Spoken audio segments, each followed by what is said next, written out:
I would like to welcome all of the participants of our earnings conference call for H1 2020 very cordially.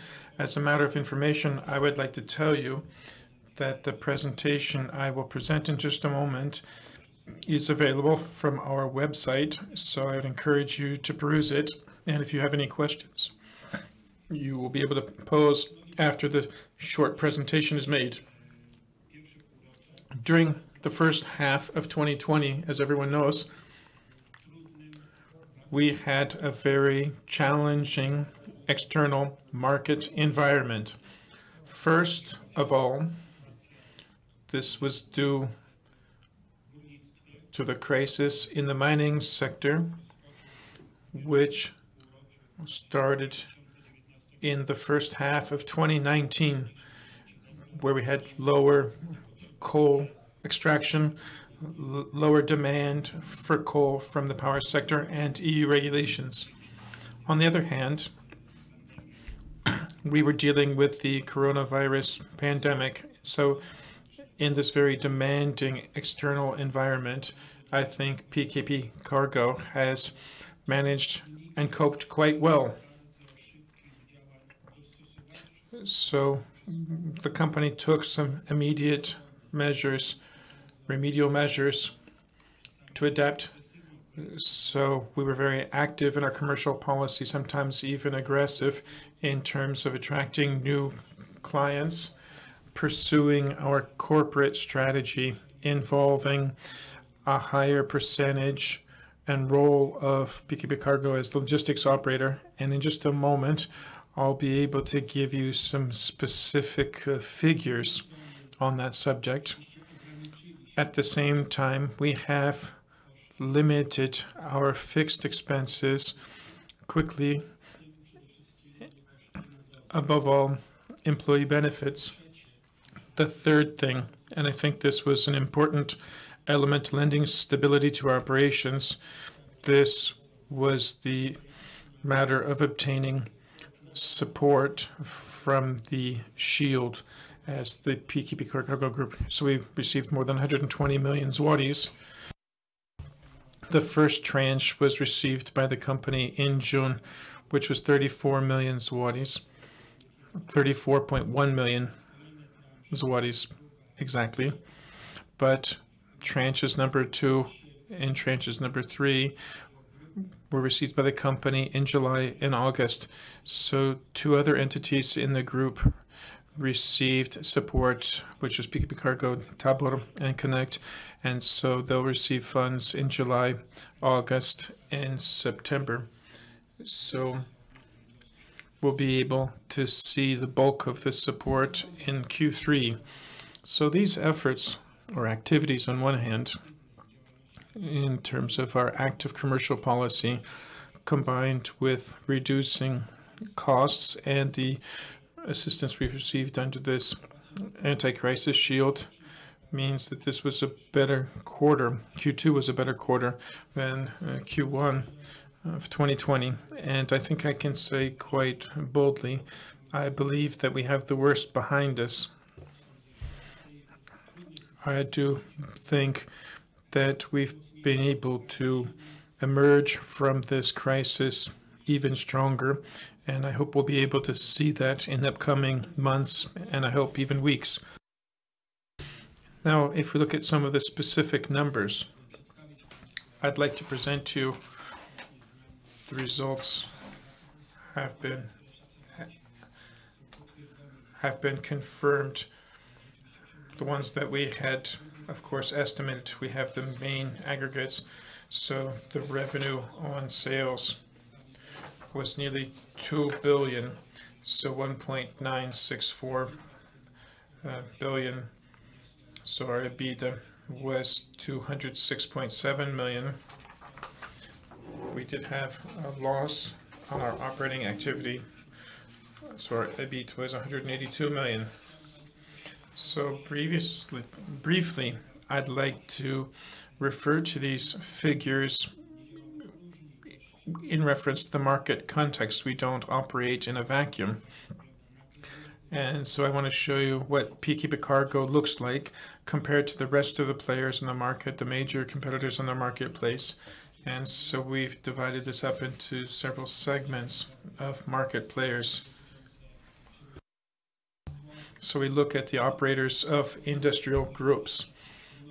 We can talk about monopolists in their areas because their demand for rail freight is limited to their need within the group, like Orlen, Czech, Cargo, JSW.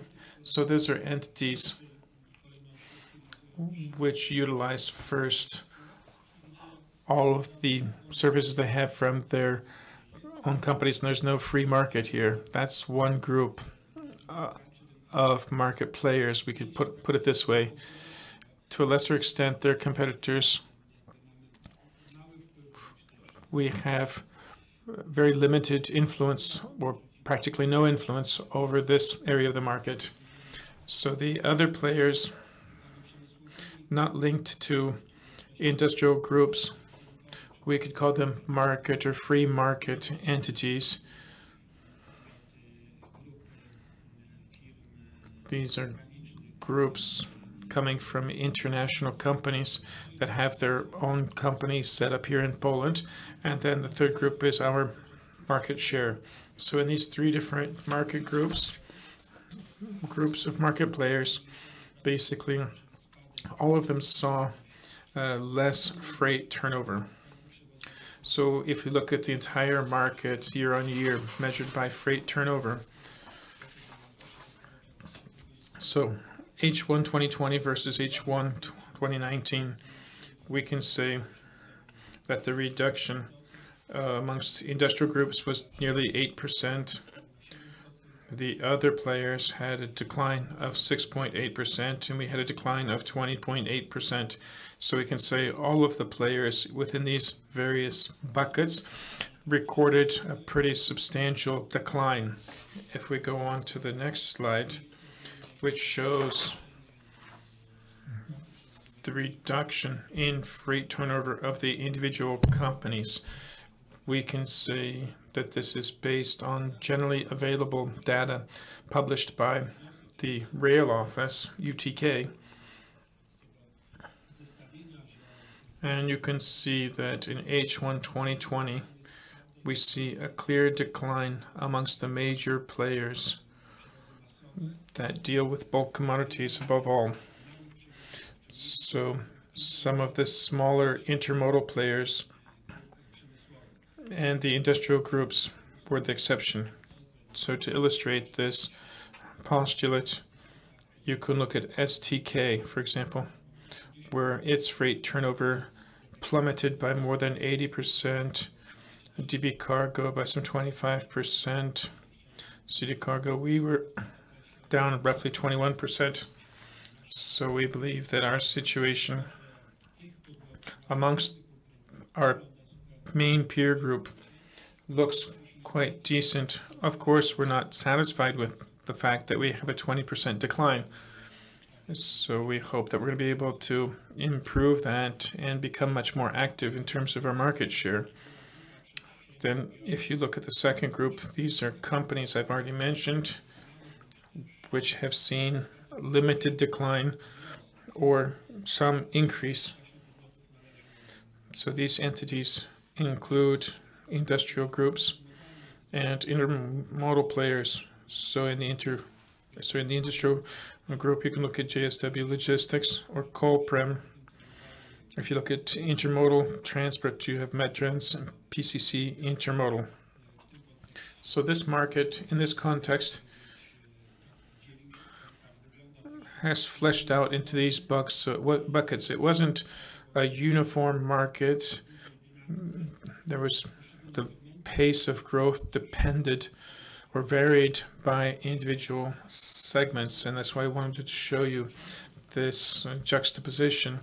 And so we have a short summary of the overall market, and to bring that up, we can say that one of the major drivers amongst cargo categories which is the production of coal and the haulage of coal. So as I've told you, this crisis in the mining sector began in 2019 and regulations and what was happening in the overall industry. And so there's less and less demand for the haulage or transport of coal. So if you look at the period from January to June 2020, you can see that hard coal production haulage fell by some 14% year on year. So we've been very effective and efficient in terms of moving away from a bulk commodity operator, rail operator, to a logistics operator. Was a very good decision. That strategic decision we made was a very good one. And so if we look at our intermodal activity after the first half of 2020, we can see that this represents some 20%, 19.6% of our mix, where last year it was 14.5%, and 4 years ago it was less than 5%. So our activity and our focusing on other segments as opposed to the bulk commodity segment was a good decision. So this area, this product, and the offer that we have will be enlarged. So we have operators trains started in June. We're very active in international rail transport, direct connections to ports. So we're in the entire supply chain. So we're strengthening our position. So this is something that I would draw your attention to. So if you look at the main players in the market, the data shows what the potential is and what's actually happening. So to summarize this last slide, which shows the market broken down into PKP CARGO and other competitors, so all of the industrial groups and other operators active on the market, you can see that our decline of 20.8% was due to the fact that we were focused to a greater extent on the bulk commodities. So where in the past we had some 7% in intermodal, so we saw a decline in both segments amongst the major players. So other players in the market, competitors, also saw their market share decline, but their overall market share grew to 59%. So even though they've noted a decline, their market share has increased. So in the first half of 2020, we've not seen losses of contracts to the competitors. It's just because the demand has been lower. So we've been affected to a certain extent as a result of that. But I think to a greater extent, our competitors were affected. So that would be a short snapshot, if you will, of what's happening on the marketplace during the first half of the year. Since we're operating as rail freight operators, it's important to know what area we're operating in, how we're doing in the various segments. And as I've mentioned, our situation during this first half of the year, which was a difficult period, having in mind what was happening on the external market, and we had some internal restructuring and refocusing our efforts, and so I think we've done pretty good here. So if we look at the individual cargo categories, so on top of the COVID pandemic, so if we look at solid fuels, we can see that the dwindling coal demand amongst the power sector, also the inventories in power plants, energy imports. so lower production, and that meant there was less need for transport. And so then the coal consumption, we had a pretty warm winter as well. So all of this supported the idea of having lesser demand or lower demand for transport. If we look at aggregates and construction materials, we see the lower demand, which we had last year, especially in Q2. This is something that should reverse. And so we'll show you the mix or the composition of freight transport. So in the first half of the year, well, in the second half of the last year, we transported more aggregates than in the first half. So similar to what was going on in the fourth quarter. So this is something that's happening, the strengthening of the overall transport here. So in the upcoming months, we should be able to expect this to perpetuate. Of course, there are some limitations linked to perturbations from last year. The updating of contracts. So that meant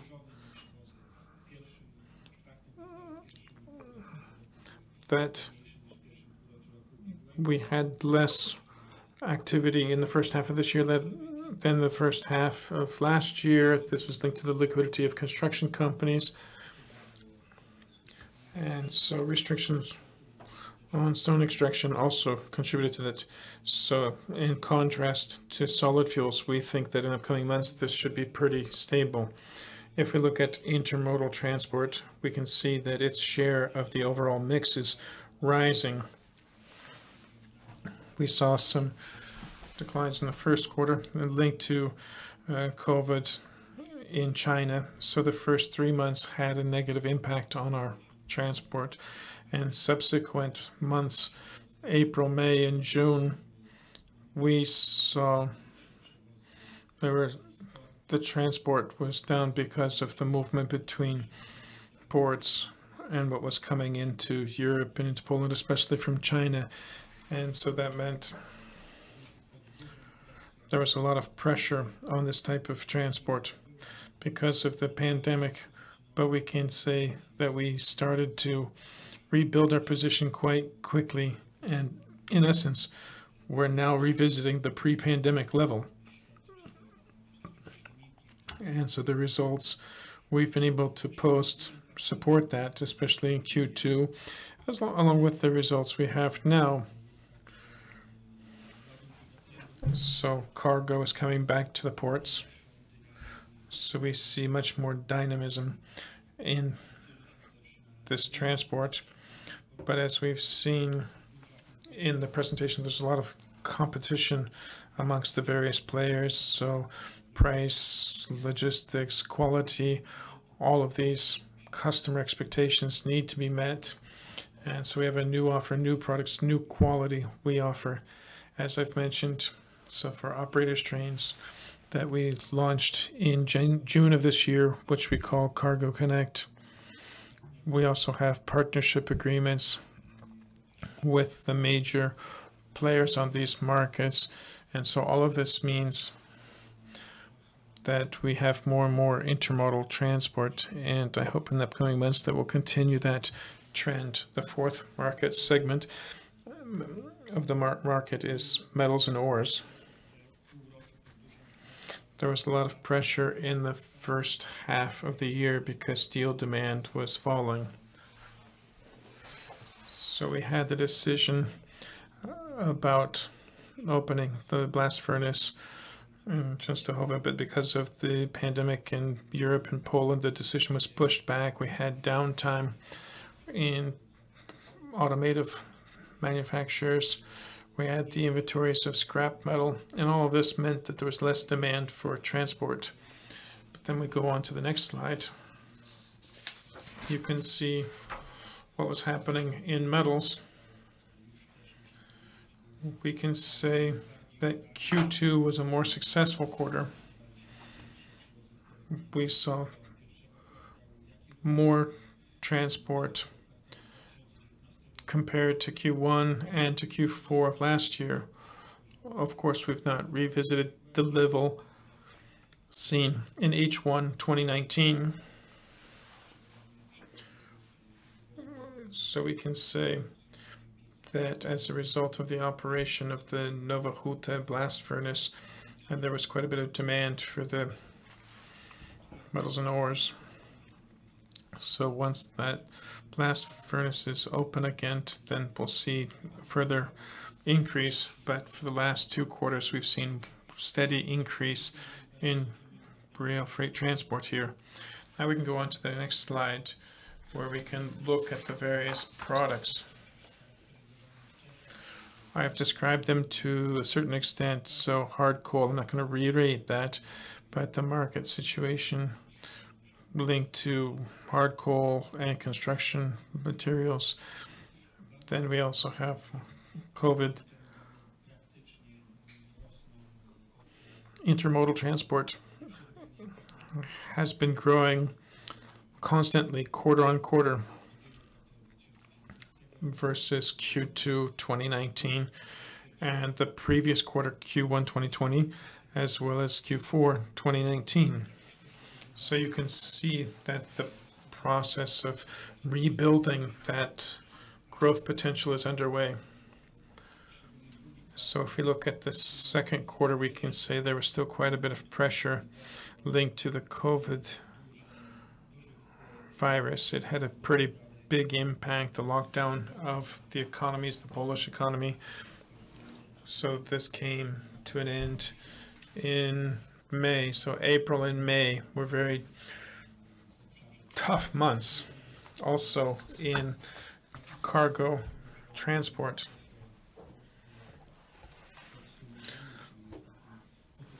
So in this market situation precipitated by COVID, we can say that the PKP Cargo Group maintained its business stability, the continuity of its freight operations and processes. And we're operating in a safe manner, having in mind the needs of our clients. And we've been able to render these services, provide these services on a domestic and international level without obstacle. Of course, there are some limitations of staff mobility, which did impact us and the economy negatively because of the rapid measures we took. In our crisis management team, we've been able to avoid a large number of illnesses with coronavirus.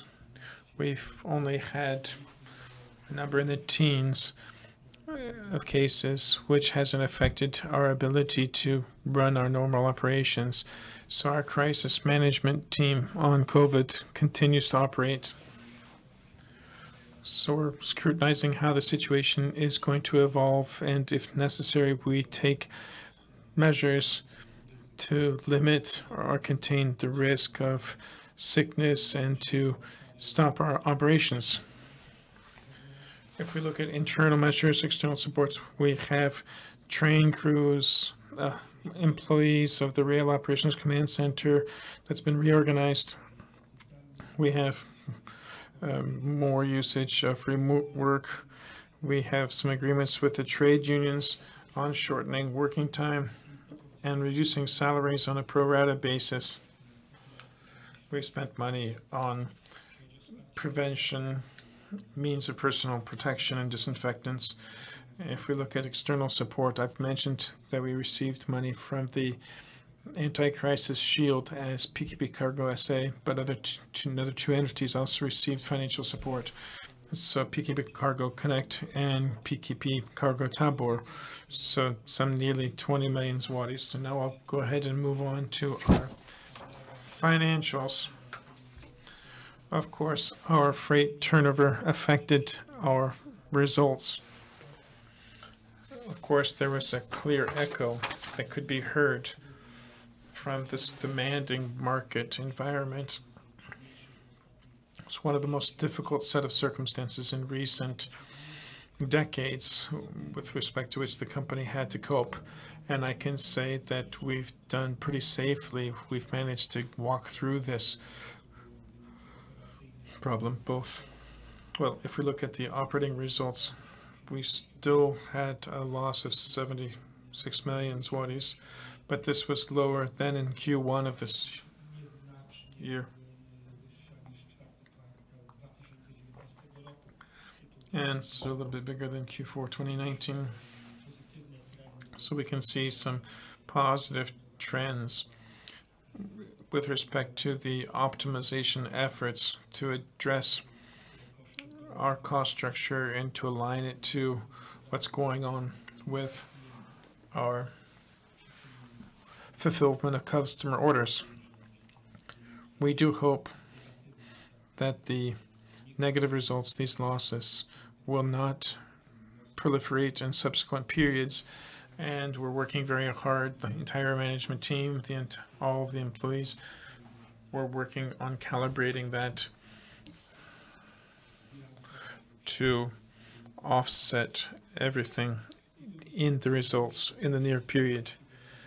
And so we've seen savings in all of the categories, and you can see that in terms of employee benefits, energy, traction fuel, access to infrastructure, transport services, other expenses. And in June, we also have support from the anti-crisis shield, some 34.9 million, but we'll be able to see more in Q3 of this year. And we have the savings across the board to reduce our operating loss,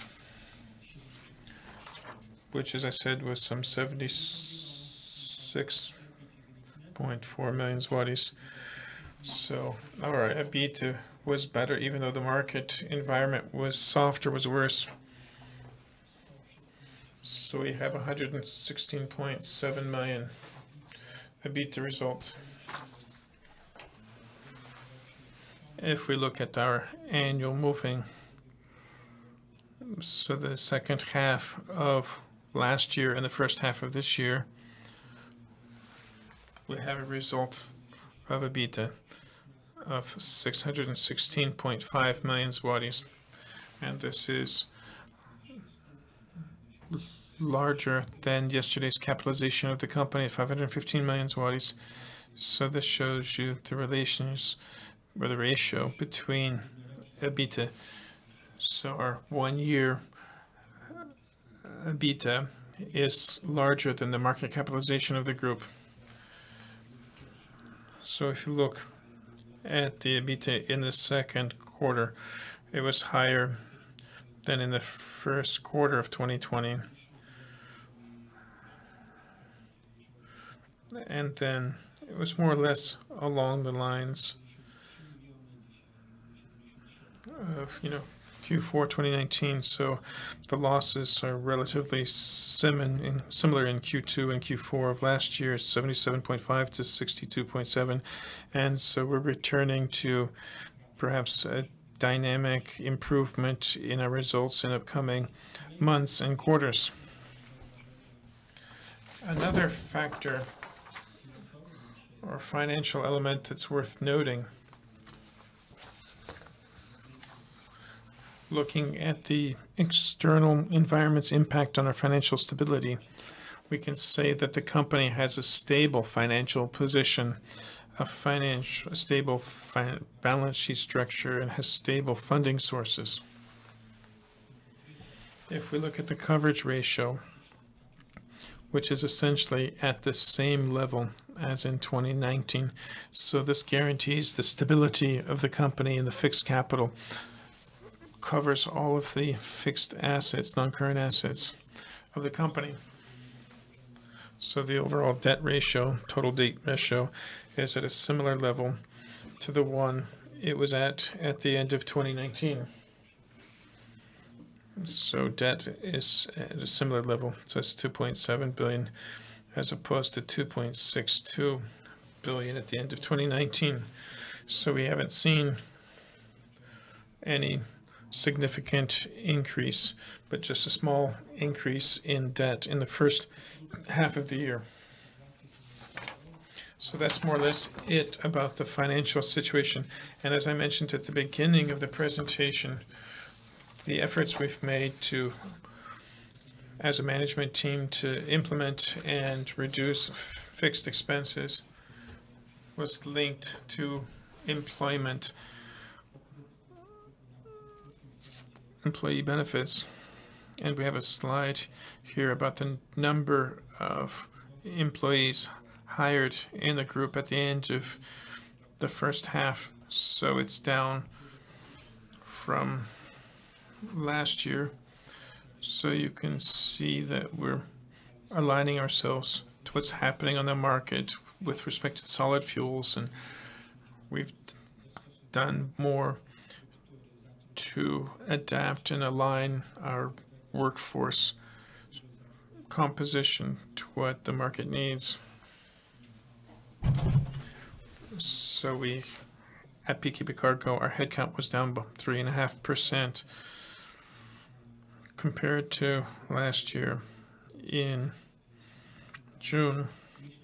So we're down 3.3% in the entire group. And so this process will be much more dynamic in July and August of this year. And so we're going to be able to align our resources to the rail freight we carry and haul. So we can see some of the effects, the major effects. And as I said, they will become much more dynamic in Q3, and probably they will continue in Q4 of this year. At the end of the presentation, I'd like to say a couple words. I'd like to show you or refer to the situation on the international arena, because our daughter company, which is called PKP CARGO International, which is operating on the southern markets. This is an entity that we're testing in terms of moving from bulk commodity transport to intermodal rail operator. So this transformation is underway, and on this slide we can see how, to what extent, intermodal transport is gaining in importance within its mix. And so it was 36.7%, so nearly 40%. Last year, it was less than 32%. 2 years ago, it was just a number in the teens. So we're moving very dynamically in the direction of having half of our rail freight delivered through intermodal transport. And so this is an entity that we've transformed effectively into an intermodal rail operator. So we can say that intermodal transport represents nearly 20%. So our organization is working quite hard on refocusing our efforts in this direction. And so we're trying to source resources as well, purchasing intermodal platforms, multi-system locomotives, operator chains, and so having agreements with customers. So we're acting much more dynamically, and we'll see that in a couple months to a greater extent in our results. So this is more or less what I could convey to you within the 30-minute presentation I had. So I'd like to thank you for your attention. And if you have any questions, I'm sure there are already some questions, and please pose your questions through the internet, and we'll strive to respond to them. But if we're not able to respond immediately, then we'll get the responses and give them back to you. So thank you for your attention. So we have some questions that recur quite frequently. This is a request. What does it mean to say that PKP CARGO is emerging from the crisis strengthened? So our position in terms of the decline of bulk commodity transport, which you saw on the market slide, that our decline was much smaller than the decline of the major competitors. This shows you that we were doing a pretty good job on this market. The second thing is in the second quarter, through our very active commercial policy, we've been able to source and acquire new clients, whereby we've been able to extend our operations into intermodal segments. So we have the operator trains. We've changed and improved the quality of services we render, and in this respect, this contributed to maintaining our financial stability. We've aligned our headcount to the needs for rail freight transport, and this means that we've been able to speed up or accelerate the reorganization processes in the work. And that means we have greater integration in terminals and our logistics partner. And all of this means we can say boldly that we have operating stability and business continuity. And that means that we're coming out of this crisis as a stronger entity because we're more flexible, able to react quickly and efficiently to the needs of the marketplace. The next question, what sort of efforts did you have in mind talking about aggressive sales efforts, and what sort of activities do you have in mind in the upcoming period? I talked about an active commercial policy. In some areas, we could say that it was aggressive because we were endeavoring to acquire cargo transport, so we were providing offers of the day, giving some flexibility to enable customers to submit flexible orders. We were submitting bids and then winning these tender offerings amongst the market. So we were successful in most cases of submitting the best bids, and have the opportunity then to fulfill those orders. And we were talking intensively with our regular customers, and this enabled us to get more orders and do more rail transport. We were able to extend our contracts. So we've been working very hard on the loyalty of our customers. And as I mentioned, we were looking for opportunities to grow in other areas where we were perhaps less active in acquiring cargo. So in May, we introduced what we call the offer of the day, which depends on the resources we have. And so we try basically within a couple hours to respond to what customers need. So in June, we introduced a new offer of operator trains from ports. This led to more need in the capacity to handle even more freight transport. So operator chains and not only entire unit chains. So we wanted to onboard as much as possible the destinations that the market wants to have, and where there is cargo to be hauled. We have objectives for the organization, so we're able to motivate our organization and our sales reps and our sales activities to ensure that they're more active on interacting with the customers and looking for the opportunities for growth in terms of those areas that haven't been penetrated to the same level.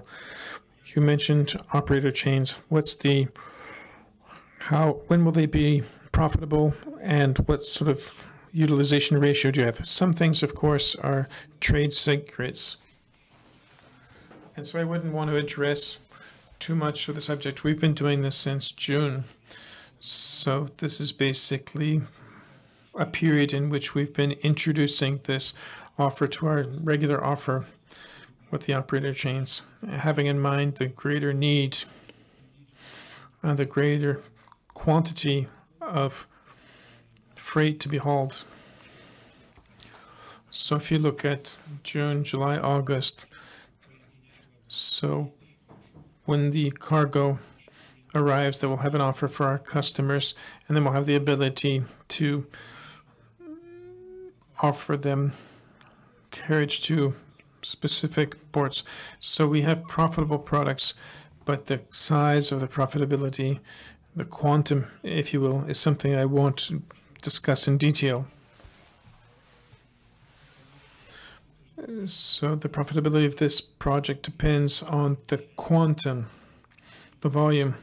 So several connections we have in Gliwice, Warsaw, Mowice, Gdańsk, Gdynia. So we're doing things 2 or 3 times a week.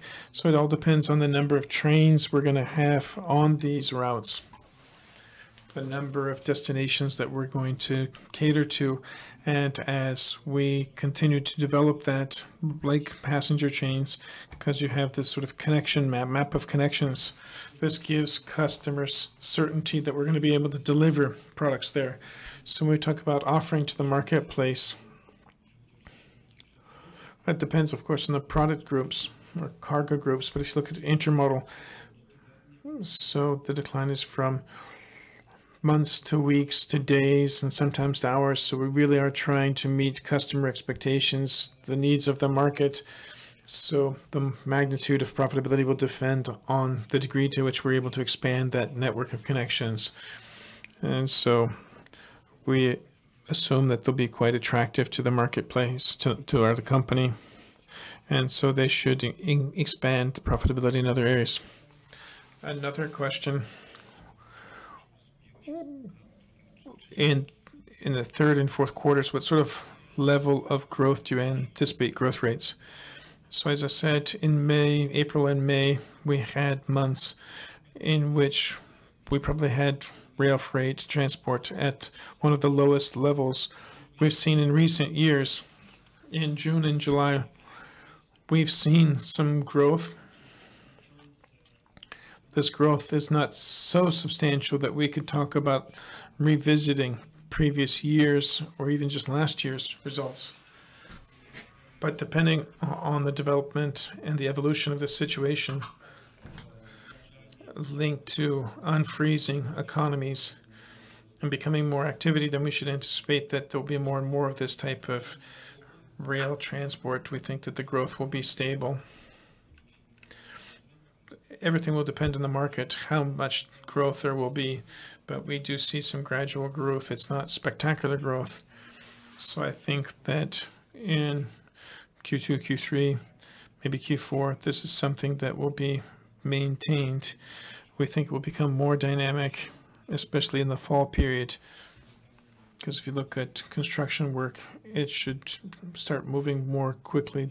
The power sector as well should be doing more. The number of cargo transports, also through ports. So all of this should grow.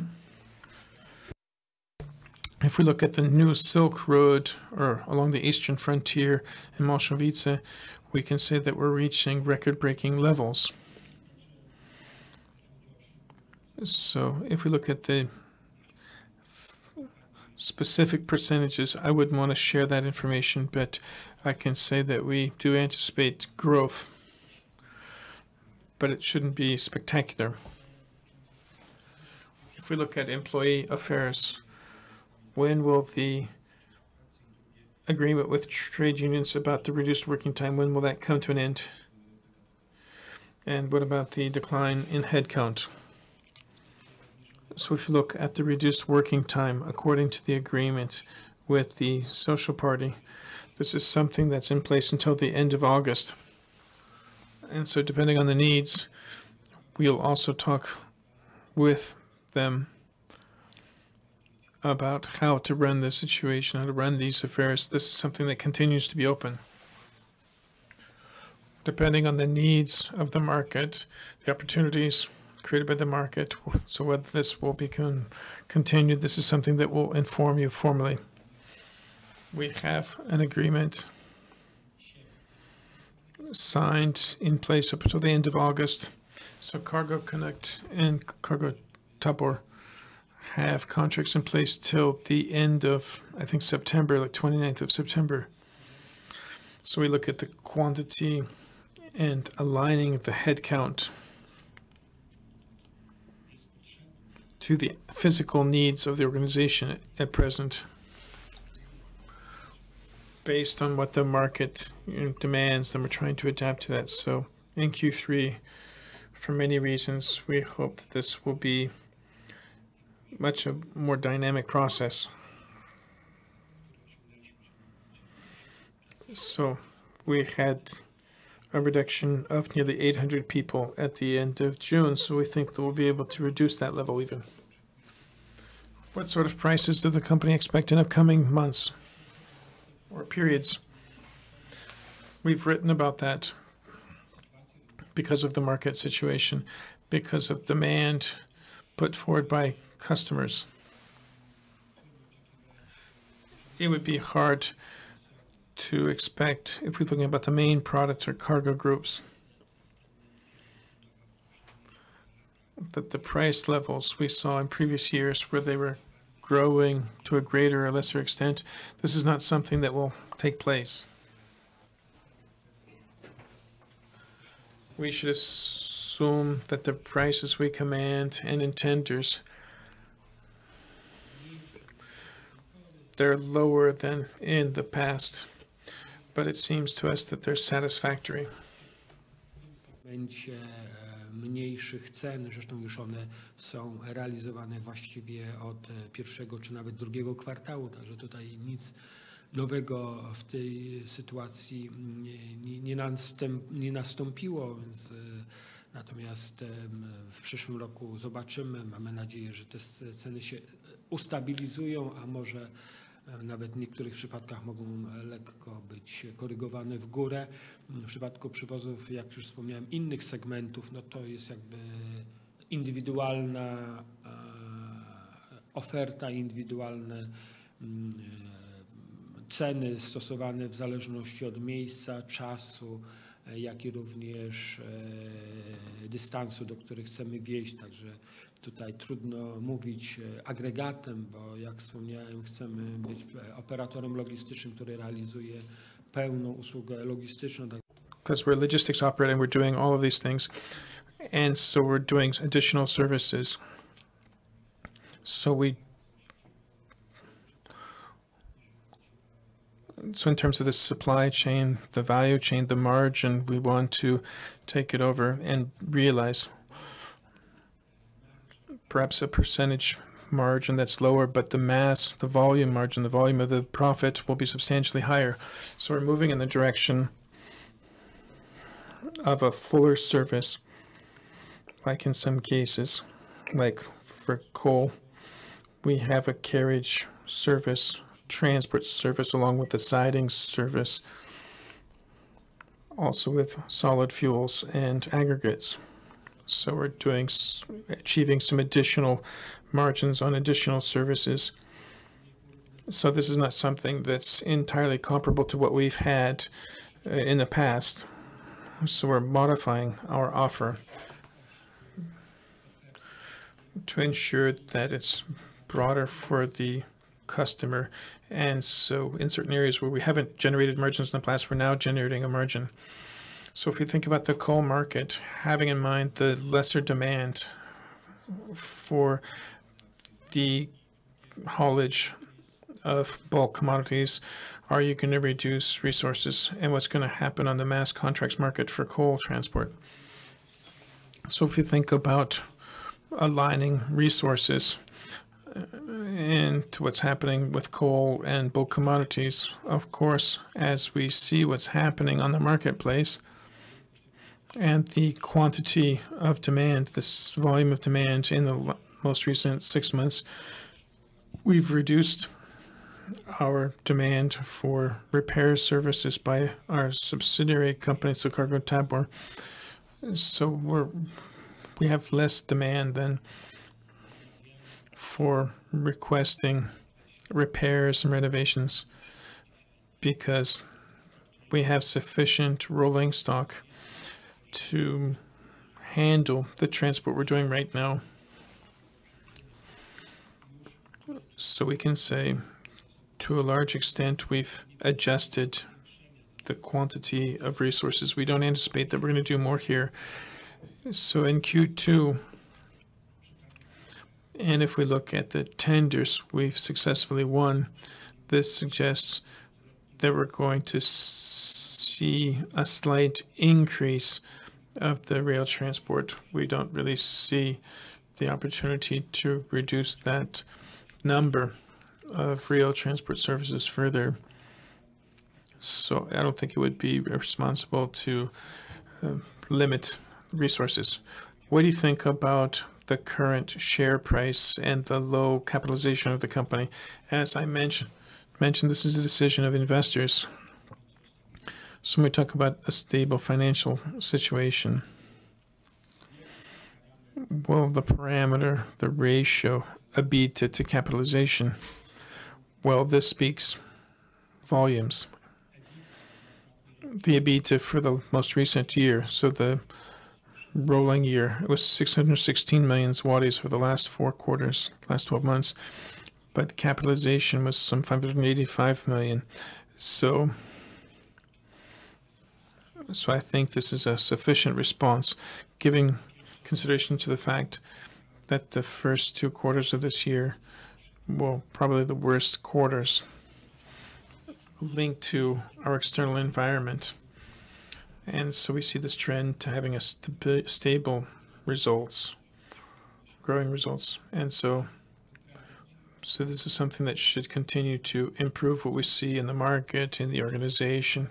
We've made adjustments. If you look at Q2, it was better than Q1 of this year. This shows you the